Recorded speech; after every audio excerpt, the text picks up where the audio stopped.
sem refino, deflagrada pela Polícia Federal na manhã de hoje para apurar a atuação do Grupo Refit, conglomerado do setor de combustíveis comandado por Ricardo Magro, suspeito de usar estruturas societárias e financeiras para a ocultação de patrimônio, dissimulação de bens e evasão de recursos ao exterior.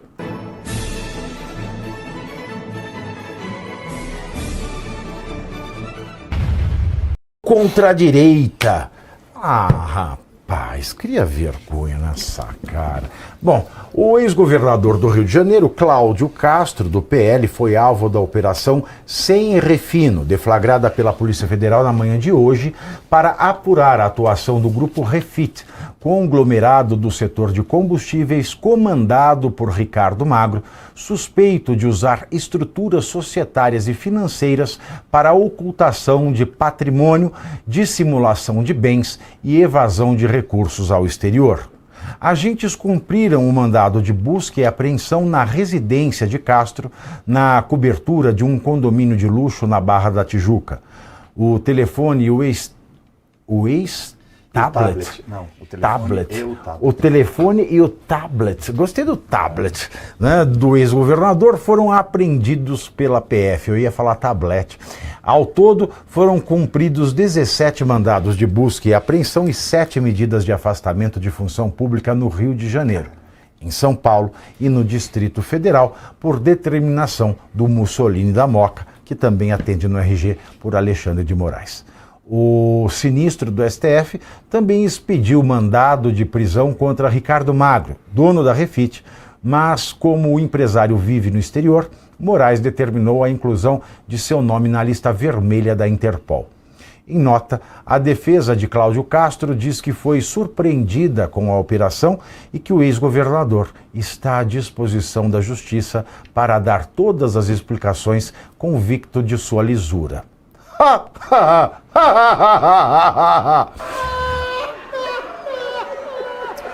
Quem não conhece que compra. As fotos que tem, né, nos eventos de Nova York, do Cláudio Castro, com o pessoal do governo Cláudio Castro, com o Ricardo Magro. O Ricardo Magro mandava no governo Cláudio Castro e era o maior devedor contumaz, não só do estado do Rio de Janeiro, mas do Brasil, em ICMS. E na última quarta-feira, o Alexandre do Moraes, de Moraes, recebeu Cláudio Castro em Brasília. Além de Moraes, Castro se reuniu no mesmo dia com Flávio Dino. Essa operação da Polícia Federal contra Cláudio Castro abre uma terceira frente de desgaste para Flávio Bolsonaro no intervalo de apenas uma semana.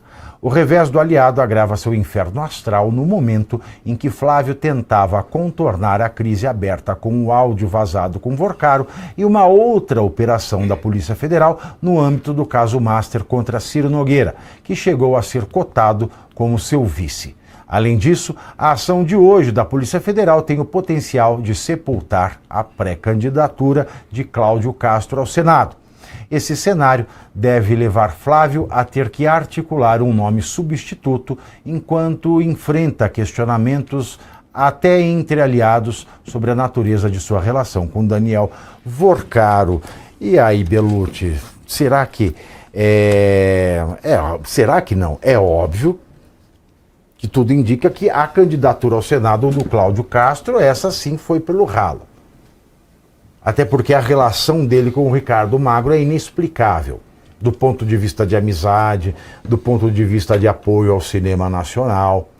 Agora, qual é a implicação disso para o eleitor do Flávio Bolsonaro, que, vale lembrar, é senador pelo estado do Rio de Janeiro? Não, certamente é uma semana aí de inferno astral, como colocado, né? Várias bombas acontecendo contra o Flávio, que podem implicar o Flávio Bolsonaro, não necessariamente que ele tenha participação criminosa, evidentemente, mas ainda está bastante longe da eleição, né? Então pode tudo apaziguar até lá.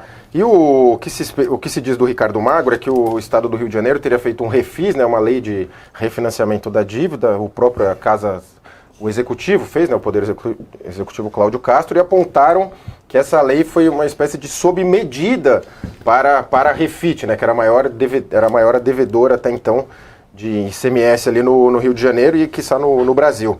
Então, e todos os chefes de executivo ali, né, os grandes políticos, eles têm esse empresariado o cercando, que, gostando ou não, faz parte, infelizmente. O Cláudio Castro, após aquela operação no Rio de Janeiro, que levou muito a sua popularidade, quando tiveram vários bandidos que foram mortos, ele passou a sofrer uma coincidência enorme de fatos contra ele, em termos de investigações e mídia, até essa última operação, que por mais que tenha elementos e que se deve investigar, que se apure e que se vá até o final, evidentemente. Agora a gente fica com muita dificuldade de ter credibilidade nas instituições, infelizmente, até porque essa decisão foi tomada na tal da ação das favelas, né, a DPF das favelas, que não tem muito sentido ali o objeto com esse tipo de operação, né? A PF pediu ao Alexandre de Moraes na DPF das favelas, e aí o Alexandre de Moraes entende que é uma amálgama entre o Ricardo Magro e os entes políticos do Rio de Janeiro, então autoriza nesse processo.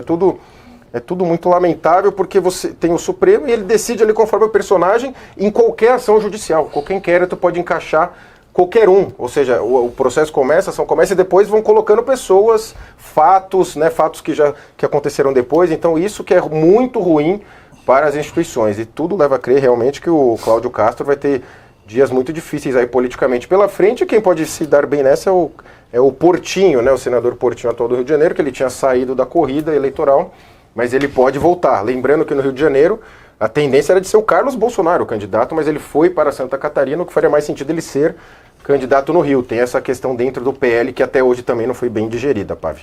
Agora o Carlos tem um portinho seguro para sua candidatura ali. Mas, olhando por outro prisma essa questão, Caivano, o Ricardo Magro, Ricardo tem R no antes do D, viu, Alemão? O Ricardo, né, Ricardo, né, o pessoal do chat que está falando aqui, que eu não enxergo, obviamente. Tá ali, tá ali, Ricardo. O Lula, quando ele fala para o Trump, né, para mandar de Miami os grandes criminosos do Brasil, ele se refere ao Ricardo Magro. Sim. Ricardo Magro, dono da Refit, né, que é a antiga refinaria Manguinhos, que manda no Rio de Janeiro, é a maior devedora de ICMS de São Paulo, do Rio de Janeiro e do Brasil. E manda no governo do Rio de Janeiro, vale lembrar, tem que se deixar isso muito bem claro. E manda no governo do Rio de Janeiro junto com gente do TCU do Lula. Tem mais gente aí, é uma festa da manjona. Mas o Lula, quando ele fala, né, eu pedi pro Trump mandar de Miami, ele fala do Ricardo Magro. E quem olhou essa questão do Ricardo Magro e falou, opa, EDPF das favelas, favela Rio de Janeiro, Ricardo Magro, foi o Alexandre de Moraes. O Alexandre de Moraes, que está numa fase meio ruim com o Lula, que ele ajudou a eleger.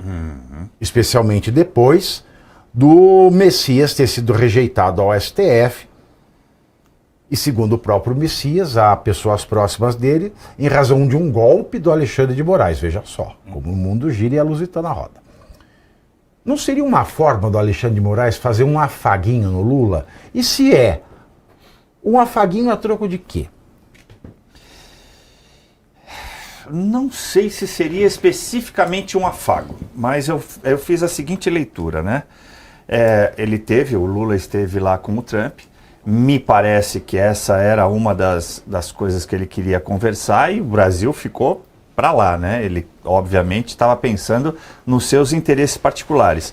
E aí paira a dúvida sobre o Lula definir as organizações criminosas PCC e CV como narcoterroristas ou não, e o Flávio acabou de reafirmar que ele, como presidente, vai fazer. Aí a gente tem essa ligação umbilical do Vorcaro com o Alexandre de Moraes. Tá aí para todo mundo ver, né? Inclusive era para estar mais especificado na delação e por isso ela não foi aceita, porque o próprio Vorcaro já tinha dito que contratou a Vivi para se aproximar de Moraes. Aí, de repente, um aliado de Flávio, e tudo bem, nesse sentido, engloba uma categoria aí de inimigo do Dilma desinelegibilizado, do Lula, sofre uma ação como essa. No dia seguinte, ou 2 dias depois, de ter estado com o próprio Moraes. Eu só posso fazer a avaliação, Pavi, de que ele visitou Moraes e entregou algo que não devia ou deixou de entregar algo que o Alexandre queria. E aí o Alexandre, como você disse, muito perspicaz, falou, olha, é uma oportunidade que eu tenho de talvez ferrar o Flávio Bolsonaro no Rio de Janeiro e chamar a atenção do Dilma desinelegibilizado de volta para mim para falar, olha, eu ainda estou aqui. Talvez seja isso. Bonito, hein? Que bonito. Ai, Fernanda Torres. A Polícia Federal promoveu uma alteração que substituiu o delegado que chefiava